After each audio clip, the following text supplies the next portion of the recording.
Imagine a creature constantly walking towards you, never stopping, never sleeping, always coming for you. You can run, you can hide, but it'll catch up eventually. It follows terrified audiences with this relentless horror in 2014, but what if it wasn't just a movie? What if it was a survival horror game? Today we're exploring whether It Follows would be even scarier as a video game. Let's dive in. In It Follows, the concept is simple yet terrifying. A supernatural entity relentlessly pursues its victim, moving slowly but never stopping. The only way to escape: pass it on to someone else. But even then, if that person gets caught, the entity comes right back for you. It's a metaphor for anxiety, trauma, and fear. But what would make this even scarier in a video game setting? Let's break it down. First, let's talk about the core mechanics. In a game adaptation of It Follows, the player would have to constantly move, plan, and strategize. Think of a blend between Silent Hill's atmosphere and the stalker mechanics of games like Alien Isolation. The threat is always there, walking, creeping, but it never runs. And you can never let your guard down. Imagine a large open world map where every choice matters. Do you go to the crowded city to blend in and buy time?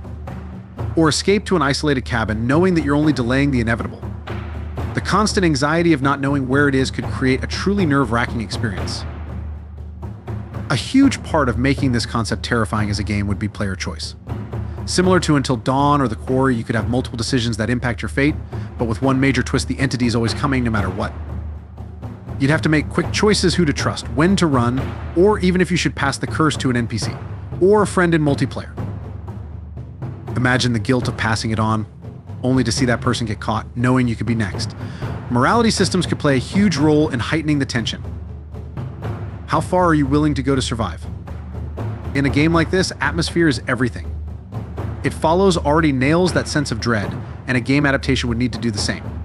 Dynamic weather, shifting environments, and random encounters with it would keep players on edge at all times.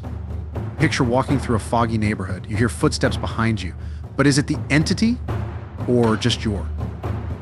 The sound design would be critical too. Footsteps in the distance, a door creaking open, or whispers that seem to come from nowhere. These subtle elements can drive a player into a state of paranoia where you're always questioning, is it getting closer? Now, here's an exciting idea. What if It Follows had a multiplayer or co-op mode? You and a group of friends could be trying to outsmart the entity together. But there's a catch: only one of you has the curse. Do you work together to protect them, or do you secretly sabotage and pass the curse to someone else? This adds a layer of social horror where trust is constantly being tested. Just like in Dead by Daylight, you'd never truly know if your friends are on your side or just waiting for the chance to pass the curse on to you. So would It Follows be scarier as a horror game? Absolutely. The combination of constant dread, player decisions, and immersive environments would take the anxiety from the movie and crank it up to 11. But what do you think? Could you handle the pressure of being hunted, knowing it's always out there walking towards you? Let me know in the comments how you would survive a game like this. Make sure to hit that like button if you enjoyed the video, and thanks for watching, and remember, it's still following you.